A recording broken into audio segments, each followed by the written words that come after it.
Astaghfirullah. Bismillahirrahmanirrahim.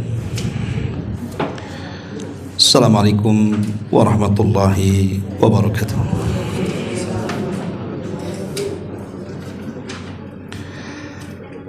Alhamdulillah wassalatu wassalamu ala rasulillah wa ala alihi wa sahbihi wa mawalah wa la hawla wa la quwata illa billahi wa ba'du. Alhamdulillah, segala puja dan puji hanya milik Allah subhanahu wa ta'ala. Di siang ini kita bisa kembali kumpul di Saung Sunda Sawargi. Tak lupa salawat dan juga salam tetap kita hadiahkan kepada Rasul kita, qudwah kita dan uswah kita semuanya, Rasulullah Muhammad sallallahu alaihi wasallam. Pembahasan di siang hari ini kita akan membahas tentang 15 perkara yang bisa kita siapkan untuk bekal sebelum ajal kita. Ma'asyiral muslimin wal muslimat rahimakumullah. Di dalam Al-Quran kematian itu disebut dengan musibah. Sebagaimana Allah subhanahu wa ta'ala berfirman dalam surah Al-Ma'idah ayat 106. Allah mengatakan fa'asabatkum musibatul mauti, maka musibah kematian itu akan menimpa kalian. Dari sini kita tahu bahwa kematian itu sebuah musibah. Ya, karena kematian itu bisa menghancurkan jiwa, membuat ketakutan manusia. Betapa banyak akibat kematian anak-anak menjadi yatim. Betapa banyak akibat kematian pemerintah bahkan negara menjadi khawatir. Bahkan kematian sendiri bisa merobohkan kesombongan orang yang sombong, bisa melemahkan kekuatan orang yang merasa kuat, karena kematian tidak mengenal siapapun. Dan kita bisa saksikan dari sejarah, dari zaman ke zaman, betapa banyak orang-orang kaya mati, raja-raja, bahkan orang-orang mulia sekelas para nabi dan rasul juga tidak luput dari kematian. Artinya kematian itu musibah. Tetapi musibah kematian ini tidak lebih besar dibandingkan musibah lalainya manusia dari kematian. Jadi kematian itu sudah musibah, tapi lalai dari kematian itu jauh lebih musibah lagi. Karena kalau hanya sekedar mati saja selesai, terkadang bisa menyelesaikan kepenatan hidup. Tetapi masalahnya karena setelah kematian itu ada pertanggungjawaban. Berarti kematian itu bukan akhir daripada perjalanan. Makanya ada istilah, walau anna idza mitna turikna lakanal mautu rahatan lana. Jika saja setelah kematian itu kita dibiarkan begitu saja, maka sungguh kematian itu adalah tempat peristirahatan bagi kita. Walakinna idza mitna bu'ithna wa nus'al ba'daha an kulli syai'in. Tetapi masalahnya setelah kematian itu ada kebangkitan, dan Allah subhanahu wa ta'ala akan mempertanyakan kepada kita segala sesuatu sebagai bentuk pertanggungjawaban kita di hadapan Allah Subhanahu wa taala. Itu masalahnya. Maka lalai dari kematian itu lebih musibah daripada kematian itu sendiri. Karena lalai dari musibah kematian itu mengakibatkan musibah lebih besar setelah kematian. Ma'asyiral muslimin yang dimuliakan Allah Subhanahu wa taala, makanya seorang ulama salaf, Abu Ali Ad-Daqqaq rahimahullahu taala, sampai mengatakan, man aktsara min dzikril mauti ukrima bi thalathin. Barang siapa yang memperbanyak mengingat kematian, maka dimuliakan dengan 3 perkara. Barang siapa yang banyak mengingat kematian, artinya tidak lalai dari kematian, maka dia akan dimuliakan dengan 3 perkara. Pertama, bi ta'jilit taubati, dia akan bersegera bertobat. Yang kedua, wa nasyatin fil ibadati, dia akan sungguh-sungguh di dalam beribadah kepada Allah. Wa qana'atin fil qalbi, dan akan tertanam qanaah, bentuk redha dalam hati dari setiap pemberian Allah Subhanahu wa taala. Dia tidak akan tertipu dengan dunia. Tetapi kata beliau, wa man nasiyal mauta uqiba bi thalathin, tapi siapa yang melupakan kematian, dia pun dihukum dengan 3 perkara.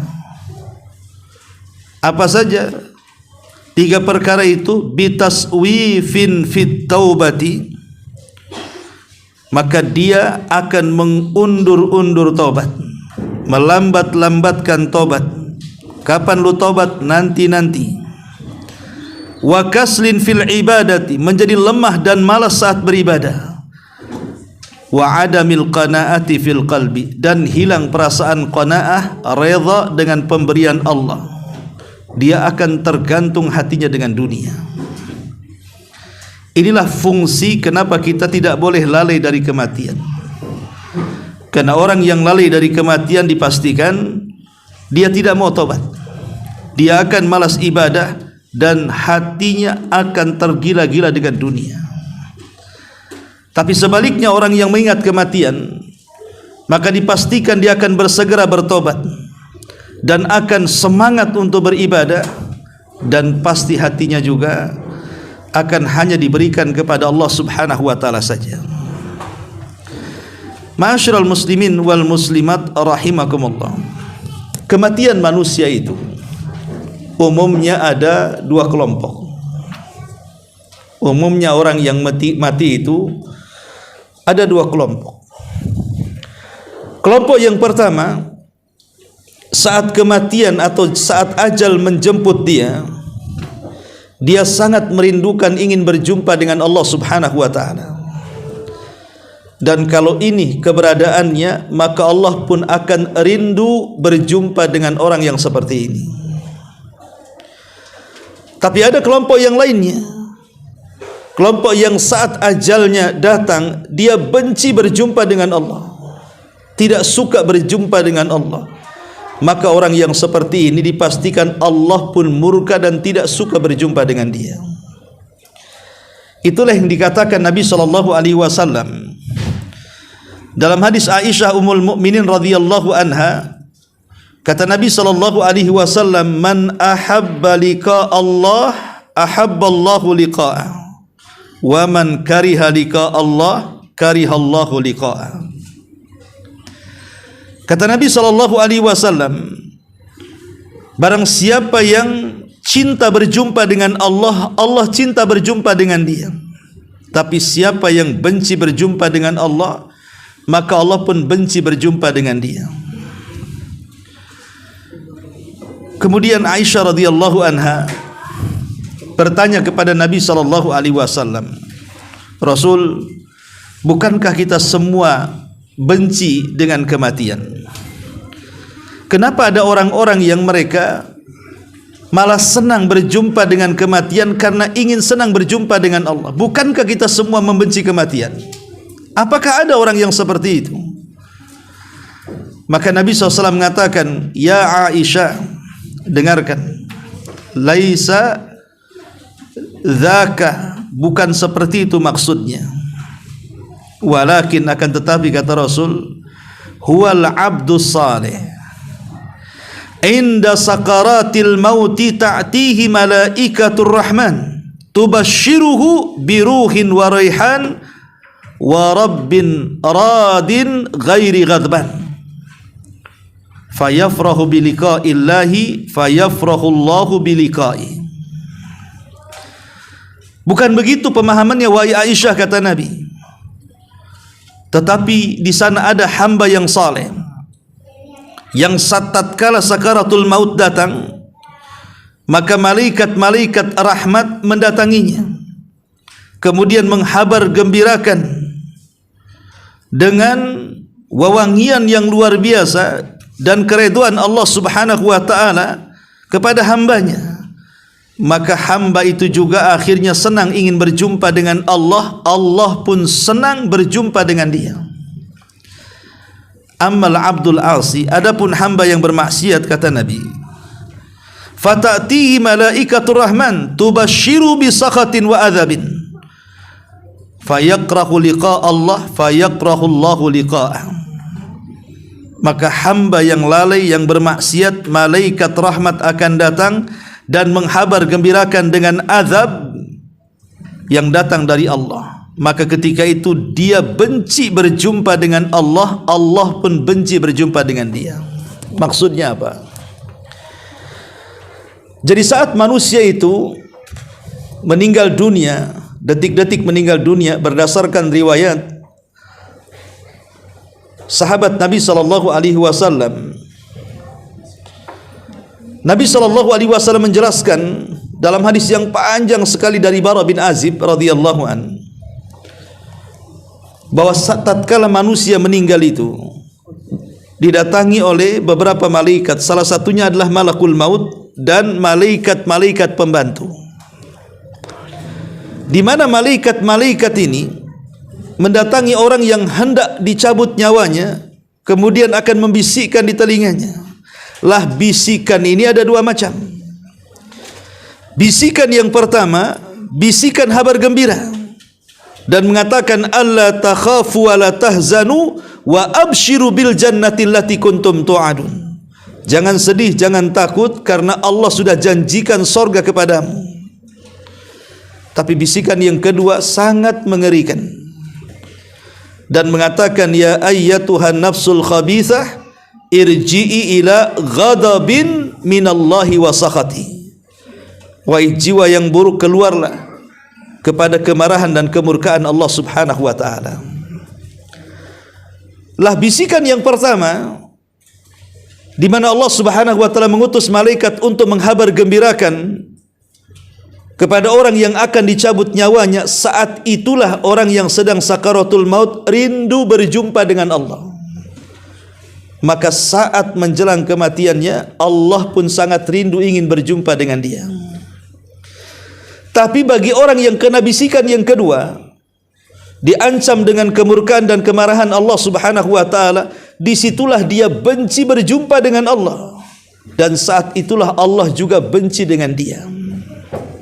Atau logikanya seperti ini, ada dua orang saat hidup di dunia ini, yang satu dia kumpulkan dunianya, setelah terkumpul dunianya maka dia sedekahkan dunianya hanya untuk membangun istana di sorga.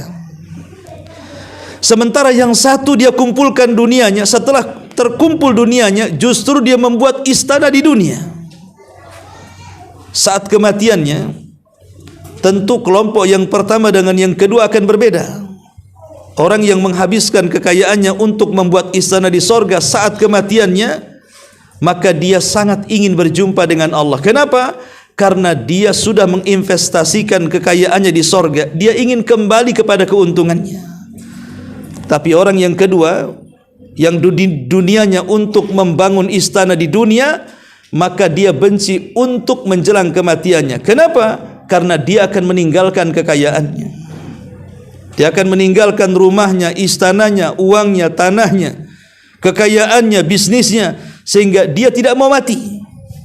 Disitulah dia benci berjumpa dengan Allah dan Allah pun benci berjumpa dengan dia. Ma'asyiral muslimin yang dimuliakan Allah Subhanahu wa taala. Makanya sudah seharusnya seorang muslim itu harus punya persiapan diri untuk menghadapi kematiannya. Abu Darda radhiyallahu an, seorang sahabat Nabi sallallahu alaihi wasallam mengatakan saat sedang ihtidhar sakaratul maut. Apa kata Abu Darda radhiyallahu an? Ala rajulun ya'malu li misli masra'i hadha. Ala rajulun ya'malu li misli sa'ati hadha. Ala rajulun ya'malu li misli yaumi hadha. Thumma baka. Kata Abi Darda radhiyallahu an saat detik-detik wafatnya dia mengatakan, tidakkah seseorang beramal seperti amalanku detik-detik wafatku? Tidaklah seseorang beramal dengan amalanku seperti saat ini, dan tidaklah seseorang beramal dengan amalanku seperti hari ini. Kemudian Abu Darda menangis. Datang istrinya dan mengatakan, atabki wa qad sahibta Rasulillah, bukankah engkau sudah berkawan lama, begitu lama dengan Rasul, kenapa kau masih menangis?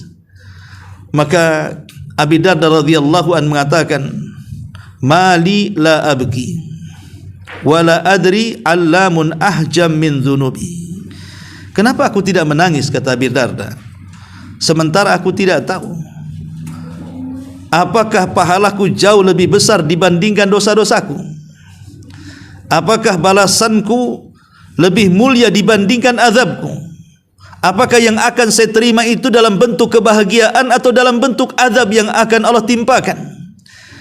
Lihat bagaimana Abi Darda radhiyallahu anhu mengajarkan kepada kita perlunya persiapan. Kalau sekelas Abu Darda saja persiapan kematian itu penting, apalagi kita. Makanya Abu Hurairah radhiyallahu anhu juga sama, menjelang wafatnya dia menangis. Kemudian ketika ditanyakan kepada Abu Hurairah, wa mayyubkika ya Abu Hurairah, apa yang membuat anda menangis wahai Abu Hurairah? Maka Abu Hurairah mengatakan, wallahi la abki ala dunyakum, demi Allah aku menangis bukan karena dunia kalian, walakinni abki ala bu'di safari wa qillati zadi wa inni asbahtu fi su'udin muhbitin ala jannatin aw narin wa la adri ayyuhuma ya'khudhu bi. Kata Abu Hurairah radhiyallahu anhu, aku menangis karena setelah kematianku ini safarku semakin jauh, sementara bekalku semakin sedikit. Dan nanti aku akan dinaikkan ke sebuah tempat yang tinggi, kemudian aku akan dilemparkannya. Aku tidak tahu apakah yang menyambarku sorga ataukah neraka. Aku tidak tahu apakah yang menyambarku sorga ataukah neraka. Itulah Abu Hurairah radhiyallahu an, penghafal hadis terbanyak. Dia mengatakan perjalananku setelah kematianku sangat banyak, sangat jauh, sementara bekalku sangat sedikit. Harusnya perkataan ini bukan Abu Hurairah yang mengucapkan, tapi kita yang mengucapkannya. Karena dia sahabat Nabi sallallahu alaihi wasallam, kullan wa'adallahul husna. Seluruh para sahabat dijanjikan sorga, sementara kita belum ada jaminan sorga. Harusnya kata-kata ini layak kita ucapkan, bahwa safar akan terlampau melelahkan, sementara bekal tidak cukup dalam perjalanan. Maka sudah selayaknya seseorang itu merenungkan kematian dan persiapan menuju kematian. Cobalah kita renungkan sedikit, entah tengah malam, sepertiga malam habis tahajud, kita berenung sedikit soal kematian. Bagaimana ketika ruh itu dicabut dari badan kita, kemudian tiba-tiba kita dihantar ke kuburan. Kemudian sampai di kuburan datang Munkar dan Nakir bertanya soal tiga soalan. Kemudian kita sendirian di sebuah ruangan hanya 1 kali 3,5 meter. Kemudian suasana gelap mencekam, suasana yang sangat menakutkan, dan begitu seterusnya. Pernahkah terbayang kalau kita ini akan sampai ke tempat itu? Makanya Anas bin Malik radhiyallahu an sampai mengatakan, ala uhaddithukum biyaumaini wa lailataini lam tasma'ul khalaiq bimithlihinna. Maukah aku habarkan, kata Anas bin Malik, tentang 2 hari atau 2 malam di mana seluruh makhluk tidak pernah mendengarnya. Kata Anas bin Malik, maukah ku jelaskan kepada kalian tentang 2 hari atau 2 malam di mana seluruh makhluk tidak akan pernah mendengarnya. Kemudian Anas bin Malik mengatakan, awwalu yaumin yaji'ukal bashir minallahi ta'ala imma biridahu au bisakhatihi. Malam pertama adalah di malam ketika malaikat datang menemui kita untuk menjemput ajal kita. Kita tidak tahu 2 malaikat yang datang kepada kita ini, apakah yang satunya menghabar gembirakan tentang kematian kita, ataukah yang satunya menghabarkan tentang amarahnya Allah kepada kita. Dan hari itu akan sampai kepada kita saat dicabut ruh kita. Kemudian yang kedua, wa yaumun tu'radu fihi ala rabbika akhidha kitabik imma biyaminik aw bishimalik. Dan hari kedua saat dibentangkan catatan amalan kita, kita tidak tahu apakah tangan kanan kita yang mengambilnya ataukah tangan kiri. Kemudian Rasul mengatakan, wa lailatun tasta'nifu fihal mabitu fil kubur. Dan ingat, nanti kita akan menjumpai satu hari atau satu malam, di malam pertama kita masuk dalam kuburan. Di malam pertama kita masuk dalam kuburan, semua kita akan merasakannya. Logikanya, kalau seandainya kita dikurung di sebuah tempat, tempat itu mungkin berupa kamar, tidak ada kipas, tidak ada AC, tidak ada listrik, tidak ada HP, tidak ada apa-apa, hanya ruangan kosong gelap gulita. Bisa bertahan berapa hari kita dalam ruangan itu? Tidak ada makan, tidak ada minum, tidak ada manusia yang menemani. Saya kira 2-3 hari tidak akan tahan manusia. Seperti program apa itu? Uka-uka tuh. Kan ada ya, suruh digelap-gelap, suruh uka-uka tuh. Coba itu saja sudah nggak tahan itu. Ada yang sampai pingsan. Ini di kuburan nggak akan keluar lagi sampai kiamat dibangkitkan. Gimana rasanya ketakutan yang luar biasa manusia di situ. Makanya sekali lagi, pentingnya seseorang itu untuk mempersiapkan kematian kita. Ma'asyiral muslimin wal muslimat rahimakumullah. Sebelum saya jelaskan tentang persiapan-persiapan ini, tentu di dalam kematian itu, di balik itu ada hikmah yang perlu dipahami. Pertama, bahwa di antara hikmah kenapa Allah Subhanahu wa taala mewafatkan kita hamba-hambanya, ada hari di mana kita ini akan terlepas daripada ruh kita. Apa hikmahnya? Pertama, hikmah kematian itu, bahwa kematian itu adalah marhalatun yamurru bihal insan, sebuah marhalah di mana setiap manusia harus melaluinya. Makanya sering saya katakan, kenapa Nabi Adam harus diturunkan dari sorga ke bumi supaya merasakan kematian. Kalau Adam tetap di sorga, tidak akan ditembus dengan kematian, karena sorga itu sesuatu yang kekal abadi dan tidak ada kefanaan. Tapi ketika Adam kemudian diturunkan dari sorga ke bumi, maka sejak itulah Adam mengalami apa yang disebut dengan kematian, karena dia adalah manusia, di mana setiap manusia itu akan sampai kepada marhalah seperti ini, di mana ruh dan jasad pasti terpisah. Ma'asyiral muslimin wal muslimat rahimakumullah. Yang kedua, bahwa kematian itu adalah kamalu qudratillahi azza wajal, kesempurnaan kekuasaan Allah kepada kita. Allah itu maha kuasa, menghidupkan orang, mematikan orang, menyuburkan tanah, menghancurkan tanah, membangun alam semesta, menghancurkan alam semesta. Itu semua kesempurnaan kekuatan Allah. Allah itu zat yang maha kuasa. Sekarang pertanyaannya, siapa manusia yang merasa paling jago di bumi? Mana mereka sekarang? Fir'aun yang mengatakan bahwa seluruh lautan dan sungai berada di bawah kakiku. Di mana Fir'aun? Allah tenggelamkan dalam air. Kemudian Namrud yang dengan sombongnya mengatakan, ana uhyi wa umit, saya bisa menghidupkan dan mematikan. Di mana Namrud mati dengan seekor nyamuk yang diselipkan di dalam otaknya selama 40 tahun, tersiksa Akhirnya setiap kali datang sakit kepalanya, dia menyuruh pembantunya untuk memukulkan dengan sandal. Selama 40 tahun kepalanya dipukul sandal. Apa enggak mati? Enggak percaya? Boleh. Ya, pukul aja 40 kali itu. Setiap hari sampai 40 tahun. Apa enggak mati orang itu? Sakuat-kuatnya Namrud pun mati jadinya kan. Gara-gara nyamuk bersarang, kepalanya dipukuli sampai mati selama 40 tahun.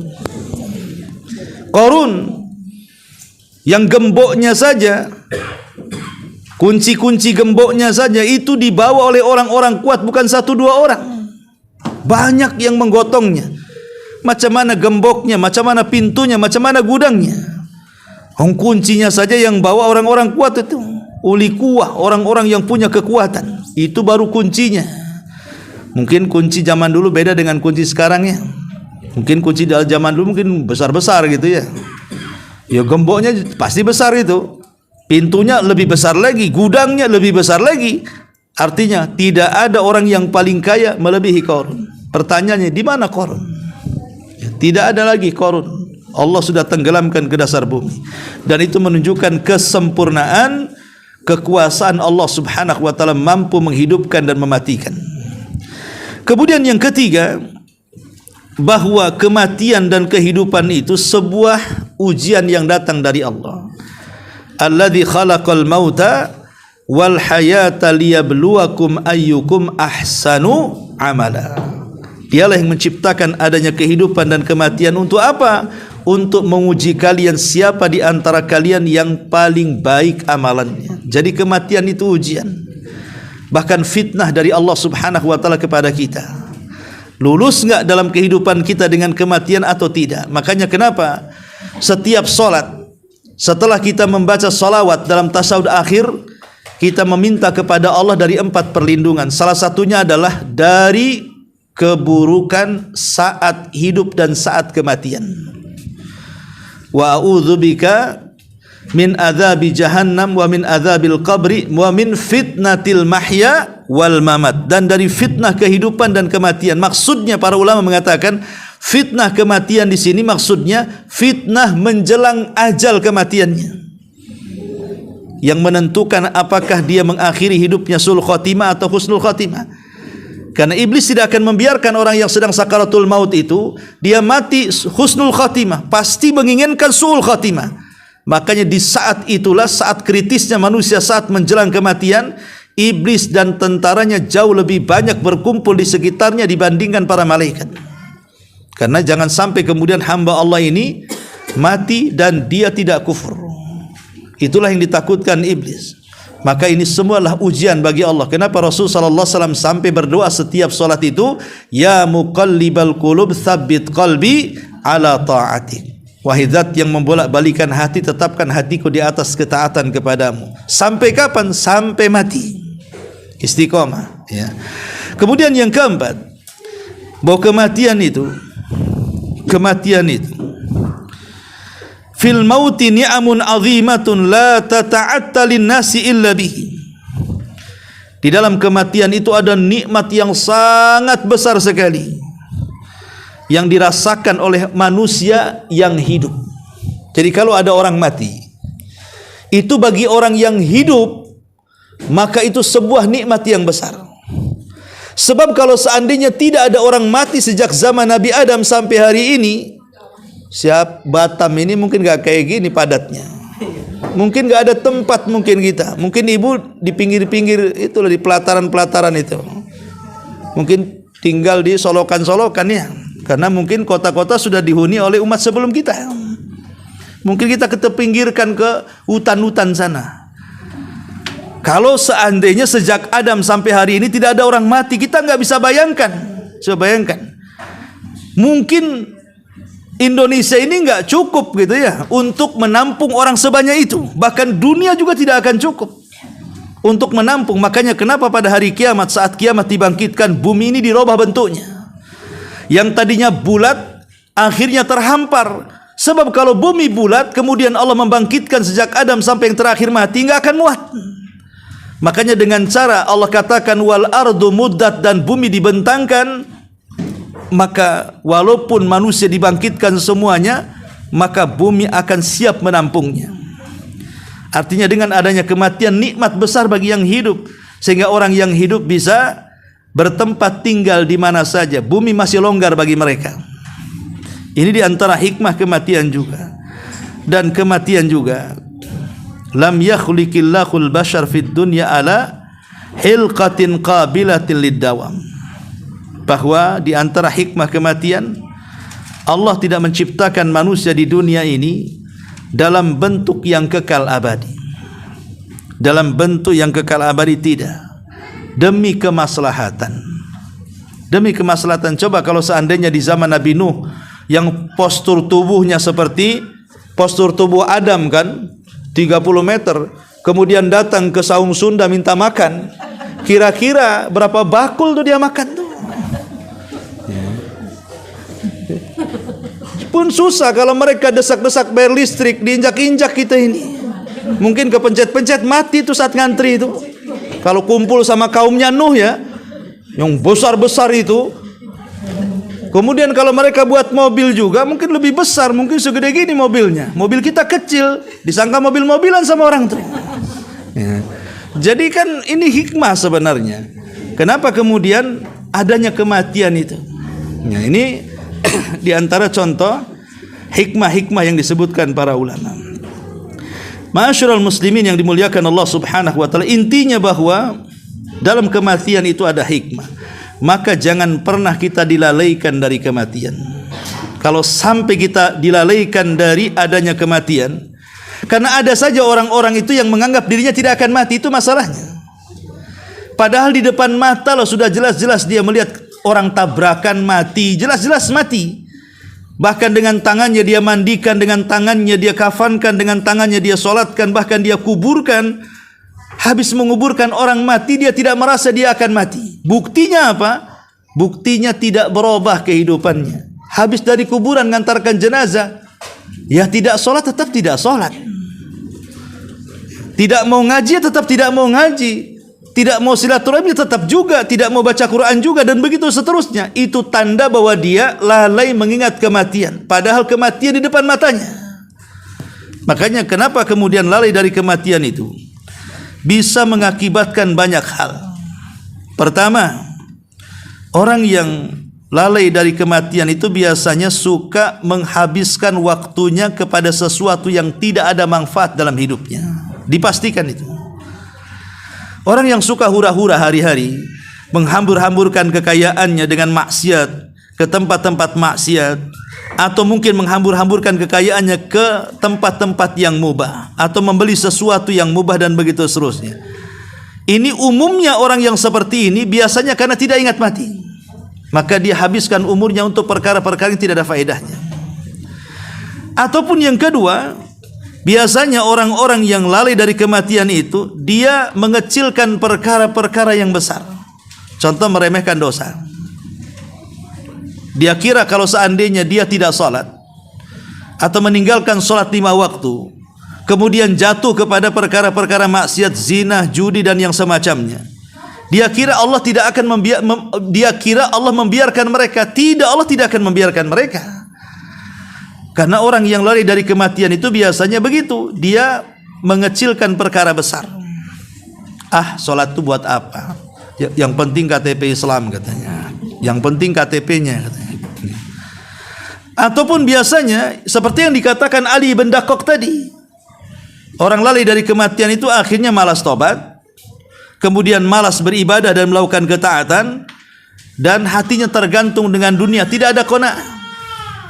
Karena orang yang tidak ingat akan mati merasa dia hidup selamanya, sehingga setiap hari otaknya dipenuhi dengan duit dunia dan begitu seterusnya. Jadi tujuannya hanya mengejar dunia dan tidak ada yang lainnya. Dari pagi sampai malam sampai pagi lagi, itu yang dikejarnya. Dan ini bahaya. Betapa banyak orang yang dijemput kematian sementara dia tidak sadar, dia belum bertobat kepada Allah Azza wa Jalla. Dan umumnya orang ghaflah itu biasanya dia suka berbuat maksiat dan dosa, mengikuti hawa nafsu dan berpaling dari agama Allah Subhanahu wa taala. Ma'asyiral muslimin wal muslimat rahimakumullah. Baik, kita akan masuk. Lalu apa saja persiapan kita menjelang ajal kita ini. Adapun persiapan yang pertama tidak lain dan bukan tentunya adalah persiapan memperbanyak amal saleh. Ini sudah jelas secara umum, ya, secara umum bahwa persiapan kita menghadap kematian itu adalah memperbanyak amal saleh. Tetapi amal saleh itu kan ada dua sifatnya. Amal saleh itu ada dua sifat. Maksudnya dua sifat itu. Ada amal soleh memiliki sifat umum. Setiap amal soleh, setiap amal yang baik, baik dalam bentuk ucapan, baik dalam bentuk perbuatan, baik yang tampak ataupun yang tidak tampak, baik yang lahir ataupun yang batin, itu memang sebuah kebaikan untuk mempersiapkan sebelum kematian kita. Tapi ada amal saleh yang lebih khusus, yang jelas-jelas Rasul mengatakan sangat bermanfaat setelah kematian kita. Bahkan disebutkan dalam satu redaksi hadis ada 7 amalan kan gitu. Pertama, ta'limul ilmi, mengajarkan ilmu. Walaupun mungkin kita tidak mumpuni dalam hal ilmu agama, tapi ya tahulah, umpamanya dia bisa baca Quran, kita bisa mengajarkan Quran kepada orang yang belum bisa baca Quran. Atau mungkin kita tahulah tentang hukum-hukum seputar toharo, seputar ibadah, seputar sholat, kita bisa mengajarkan kepada orang-orang yang belum sampai hukum-hukum itu kepada mereka.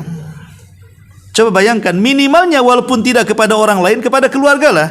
Contoh umpamanya orang tua mengajarkan anaknya baca Fatihah.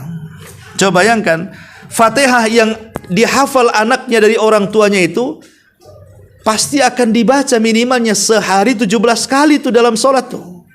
Dan itu dibaca sepanjang hayat sampai dia mati.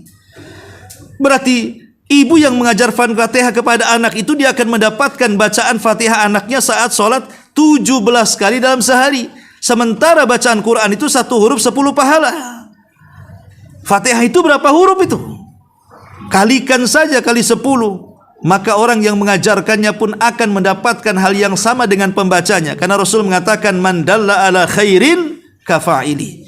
Orang yang menunjukkan kebaikan itu, maka dia akan mendapatkan pahala orang yang mengikutinya. Ini yang pertama. Kemudian yang kedua, ijra'un nahari. Ijra'un nahar, menjalankan air, kata Rasul. Umpamanya ini di ladang-ladang lah biasanya kan. Di ladang-ladang mengalirkan air ke sawah-sawah orang, bersedekah dengan air ke ladang-ladang orang, dan kita punya sumbernya umpamanya. Atau kita punya alat, beli mesin kemudian mengambil air dari sungai kemudian dialirkan ke sawah-sawah warga.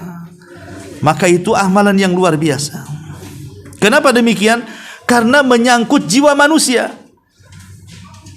Itu menyangkut jiwa manusia kan. Kalau seandainya terjadi kekeringan, manusia kelaparan bisa mati. Tapi kemudian ketika sawah itu subur, ladang itu subur, menyelamatkan banyak jiwa manusia. Satu jiwa yang diselamatkan, seolah-olah kita menyelamatkan semua jiwa manusia. Sebagaimana satu jiwa kita bunuh, seolah-olah kita membunuh seluruh jiwa manusia yang ada di bumi. Nah, ini juga sangat penting sekali. Kemudian yang ketiga, hafrul abar, menggali sumur. Mana masjid yang belum ada sumurnya, biar saya danai buat sumur bor di sini. Bisa untuk tempat wudu dan mandi bagi orang-orang yang ke masjid. Atau mana pesantren yang belum ada airnya, biar saya galikan sumurnya. Oh, enggak boleh pakai sumur, enggak apa-apa, bayarkan pakai ATB. Umpamanya datang ke masjid, bulan ini ATB-nya saya bayar, umpamanya. Coba ibu bayangkan, kalau ibu kasih bayar 1 ATB 1 bulan. Berarti selama sebulan itu kita lihat jemaah masjid itu berapa orang. Kalau seandainya 5 waktu itu dari zuhur sampai zuhur lagi, mungkin ada sekitar 50 sampai 100 orang yang sholat di masjid itu dan mengambil wudu dari air yang kita bayari wudunya. Berarti kita sudah mendapatkan pahala orang 100 orang sholat tuh. Selama sebulan lagi, bayangkan. Banyak pahalanya itu. Datang aja, ini bulan ini saya bayar listriknya, saya bayar airnya. Luar biasa lagi pahalanya. Nggak sadar itu. Tapi jangan bayar listrik orang, bayar listrik sendiri tak dibayar pula, nanti gelap. Ya. Maksudnya Dia berusaha untuk kelebihan hartanya bayar listrik umum supaya mendapatkan pahala. Apalagi pesantren. Pesantren pamannya yang tahfidz Quran itu 1.000 orang. 1 bulan ibu bayari, listrik saya bayar. Selama 1 bulan anak-anak itu baca Quran, setiap 1 hurufnya 10 pahala. Apa nggak dapat banyak kita itu pahala hanya nyumbang bayar listrik 1 bulan. Jadi luar biasa. Ya, termasuk di sini hafrul abar. Ya. Kemudian yang keempat, gharasun nakhli. Menanam pohon kurma. Iya kalau di Arab, kalau di kita kan manggala kan itu. Kita beli bibit-bibit mangga, kita tanam aja di pinggir-pinggir jalan itu. Kemudian kalau dia sudah berbuah, tulis saja siapa yang ambil silahkan. Jangan bakhil. Terkadang kita bakhil, codot aja nggak dikasih, diberongsongi sama ini plastik. Ya nggak boleh itu. Kelelawar aja nggak boleh makan. Itu kan bakhil sekali itu. Ya. Gimana orang kelelawar ya tak boleh? Ulat-ulat pun tak boleh. Disemprotnya sama Baiklin. Ya. Jadi boleh kita nanam pohon, kemudian buahnya kita bagi-bagikan. Biarkan mereka metik. Ya. Tapi jangan memanen sendiri. Makanya tulisi 1 orang minimal 1 umpamanya kan. 1 karung. Ya habislah 1 aja. Baik, kemudian yang kelima, binaul masajid. Bangun masjid. Bangun masjid itu ya bukan bangun 1. Ya kalau memang punya uang 1 masjid bagus ya. Tapi Nabi SAW tidak membatasi, karena Rasul mengatakan man banal lillahi masjidan kamif hasiqitatin, kata Rasul. Barang siapa yang membangun masjid seperti sangkar burung, kata Syaukani rahimahullahu taala mengatakan apa maksudnya bangun masjid seperti sangkar burung? Berarti burung aja yang sholat jamaah, manusia tidak? Bukan, artinya walaupun yang kita sumbangkan untuk pembangunan masjid tidak besar, entah 1 lonjar besi, entah 1 gerobak pasir, entah 1 sak semen dan begitu seterusnya, maka dia pun sama akan dibangunkan 1 istana di sorga. Gitu maksudnya. Jadi walaupun sedikit, pahalanya tetap dapat sama, akan dibangunkan rumah di sorga. Kemudian juga yang keenam, taurithul mushaf, mewakafkan mushaf. Kita beli 1-2 mushaf di pasar. Mana masjid yang rame, wakafkan di situ. Coba bayangkan kalau seandainya nanti mushaf kita diambil sama jemaah di situ kemudian dibaca, maka kita juga mendapatkan pahala baca Quran dia. Makanya ibu kalau ditakdirkan umroh atau haji gitu ya, mumpung di sana, cari beli mushaf, taruh di Masjidil Haram atau di Masjid Nabawi. Itu kan orang kan nggak berhenti 24 jam tuh. Mesti satu ketika juga pasti mushaf kita diambil dia. Pasti itu dipastikan kalau sudah ramai orang pasti akan terambil mushaf kita kan. Maka ketika terambil dan dibaca, kemudian dia baca Quran, maka kita juga dapat pahala bacaan Quran orang yang membaca dari mushaf kita. Maka jangan pelit ya. Kemudian juga yang ketujuh, tarbiyatul abna wa husnu ta'dzibihim. Tarbiyatul abna'i wa husnu ta'dzibihim. Berusaha mentarbiah anak supaya anak kita semakin besar, semakin berakhlak, semakin baik. Akhirnya saat kita meninggal mereka mau mendoakan kita tanpa kita minta, mereka sudah sadar sendiri. Tidak perlu kita katakan, nah nanti kalau abimu atau umimu sudah meninggal jangan lupa doakan. Tidak perlu, anak soleh itu tidak perlu diingatkan. Pasti dengan sendirinya, dengan pengetahuannya pasti dia akan mendoakan orang tuanya. Dan untungnya kalau kita mendidik anak dari kecil itu dalam ilmu parenting, kalau seandainya kita mendidik anak dari kecil sampai remaja kemudian dewasa, Allah takdirkan ketika dewasa mungkin dia salah jalan, masuk ke pergaulan bebas, sempat nakal, itu tidak akan lama, pasti akan kembali baik. Kenapa? Karena dia punya dasar. Tapi kalau dia tidak punya dasar, tidak pernah dididik agama sama orang tuanya sampai dewasa, kemudian dia menyimpang, umumnya sulit kembali. Karena dia tidak punya dasar masalahnya. Itulah dasar itu yang penting, mengembalikan orang yang tersesat jadi kembali dapat hidayah. Maka berikan tarbiyah mereka. Ini juga diantara 7 perkara yang sangat bermanfaat bagi bekal bagi si mayat sebelum kematiannya. Ma'asyiral muslimin wal muslimat rahimakumullah. Ini yang disebutkan dalam satu redaksi hadis ya. Kemudian adapun yang lainnya secara umum yang tidak disebutkan dalam redaksi hadis, apa saja persiapan bagi orang yang meninggal? An yatazawwad bis sadaqah. An yatazawwad bis sadaqah. Berbekal dengan sedekah. Berbekal dengan sedekah, artinya sebelum kematian itu boleh kita berwasiat umpamanya. Tapi kan wasiat memang tidak boleh diwasiatkan seluruh harta, tidak boleh. Minimalnya wasiat itu paling banyak sepertiga. Lebih dari sepertiga tidak boleh, karena wasiat bisa merugikan ahli waris. Jadi kalau seandainya kita punya harta sebelum meninggal, ya kita katakan kepada anak kita, nak, ini warisan sepertiganya kasihkan pesantren, kasihkan masjid, kasihkan panti asuhan, kasihkan kepentingan-kepentingan dakwah. Nah, itu sangat manfaat sekali. Ya, jadi berwasiat dengan sedekah itu sangat bermanfaat dan itu bekal setelah kematian. Ya. Karena Nabi SAW mengatakan, mahakum ri'im muslim lahu syai'un yusi fihi yabitu lailataini illa wa wasiyatuhu maktubatun indahu. Tidaklah seseorang muslim memiliki hak yang harus ditunaikan, yang harus berwasiat di situ dalam satu malam atau dua malam, kecuali harus dituliskan wasiatnya. Karena kan wasiat itu kan ada dua hukum ya, ada yang hukumnya wajib, ada yang hukumnya sunnah. Hukum wajib itu kalau berwasiat dengan masalah muamalah hutang piutang, nadar, ya, ataupun wasiat, itu mungkin wajib. Pamannya sebelum meninggal dia menulis di situ, saya punya hutang sama si fulan sekian, saya hutang si Alan sekian, saya punya hutang ke si fulan ini sekian. Ini wajib ditulis supaya ketika dia meninggal ahli warisnya bisa menyisihkan hartanya untuk membayar hutangnya. Walaupun sering saya katakan, kalau tidak ada warisan untuk membayar hutangnya karena warisan lebih kecil dibandingkan hutang orang tuanya, maka membayar hutang orang tua yang bukan dari uang waris itu tidak wajib. Hanya mimbabil bir, hanya sekedar berbuat baik saja anak kepada orang tua. Kalaupun tidak dibayar tidak salah anak.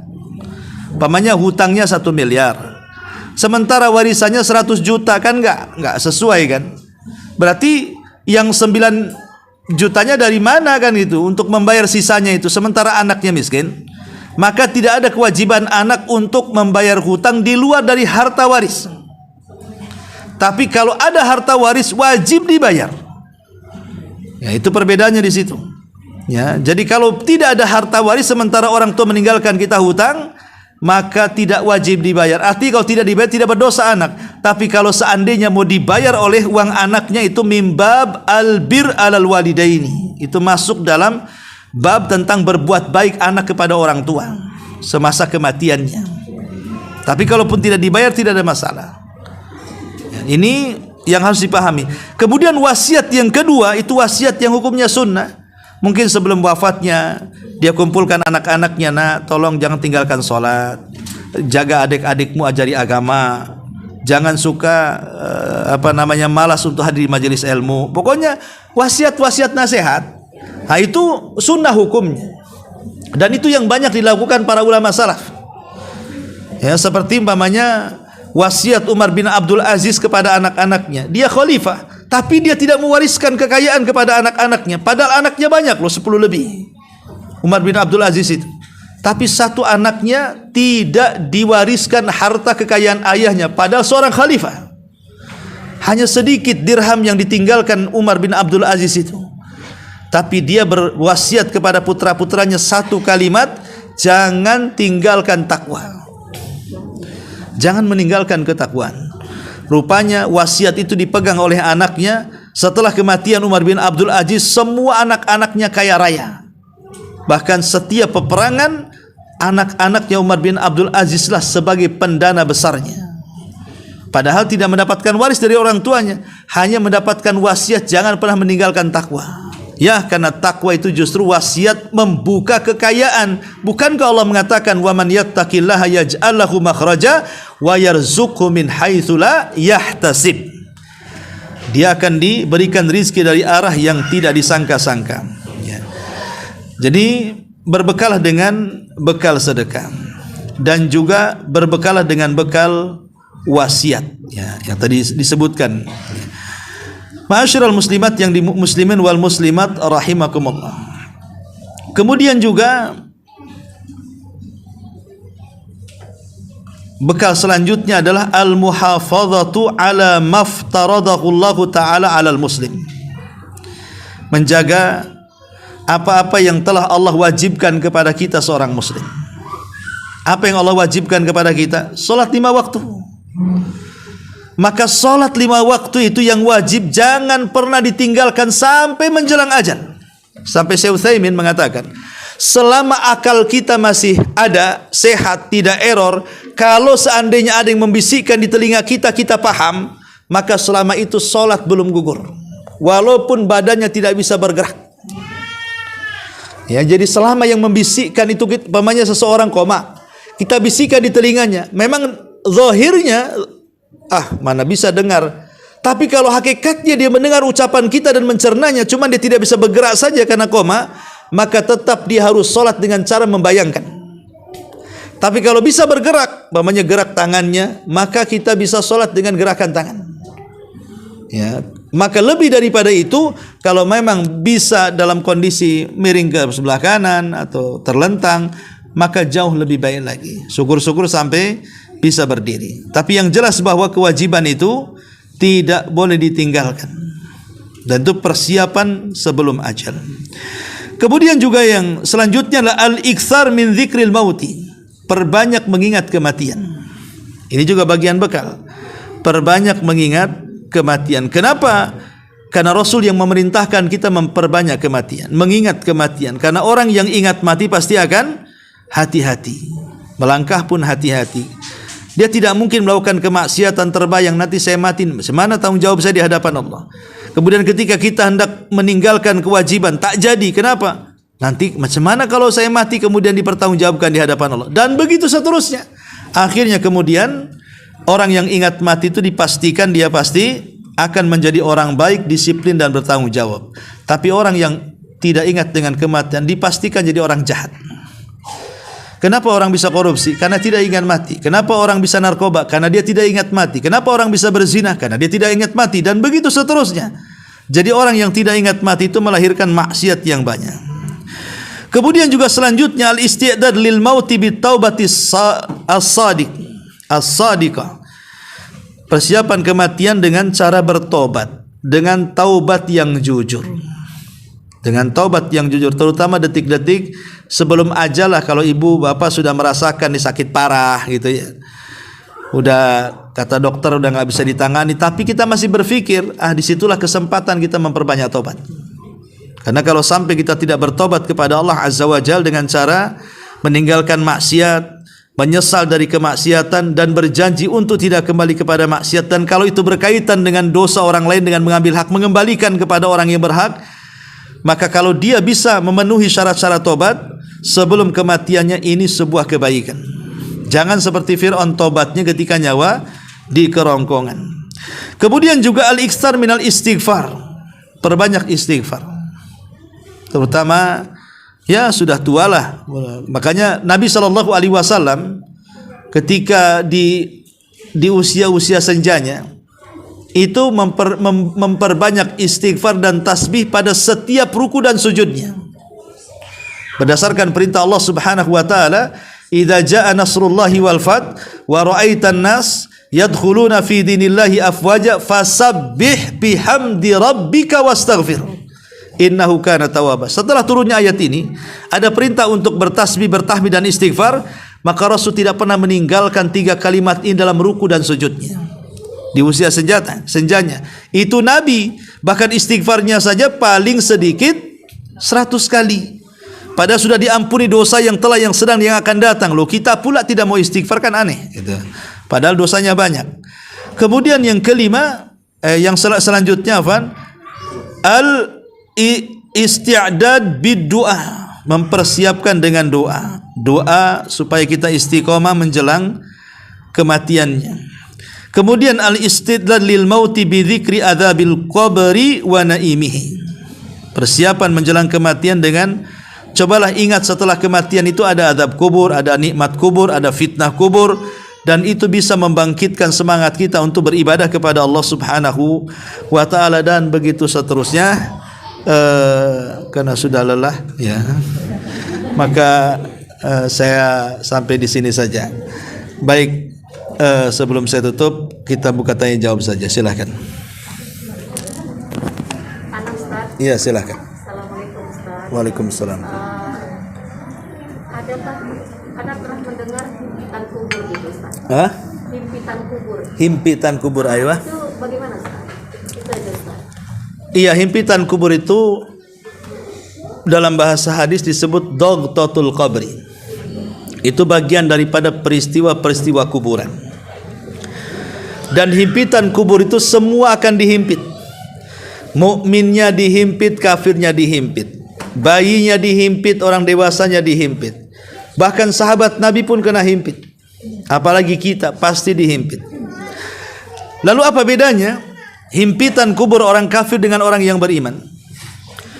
Bedanya adalah kalau orang yang beriman dihimpit kubur, itu seperti orang tua yang merangkul bayinya, seperti seorang ibu merangkul bayinya. Pertanyaannya, mungkinkah seorang ibu yang merangkul bayi menyakiti bayinya? Tidak, karena rangkulan ibu kepada bayi itu rangkulan kasih sayang orang tua kepada anak. Begitulah rasanya himpitan bagi orang yang beriman saat dihimpit oleh bumi. Seolah-olah bumi itu ibu kita, kita ini bayinya. Kemudian dihimpit oleh bumi, maka seolah-olah kita dihimpit dengan ibu kita. Tidak akan ada sakit sama sekali. Itu bentuk sayangnya bumi kepada kita. Tapi jangan coba-coba himpitan kepada orang kafir. Itu meremukkan seluruh tulang dan persendiannya. Bahkan dia bisa menjerit yang tidak ada yang diketahui rasa sakitnya kecuali Allah Subhanahu wa ta'ala. Makanya ketika Nabi SAW menguburkan jenazahnya Sa'ad ibn Mu'ad, pemimpin Aus, yang saat kematiannya arsy Allah bergegar, 70.000 malaikat turun mengantarkan jenazahnya. Kemudian Rasul mengatakan, kalau seandainya ada yang selamat dari himpitan kubur, tentulah Sa'ad orangnya. Tapi dia tidak selamat. Kemudian satu hari ada bayi yang dikuburkan. Kata Rasul, kalau memang ada orang yang selamat dari himpitan kubur, tentu bayi ini yang selamat, karena dia belum punya dosa. Tapi tidak ada yang selamat.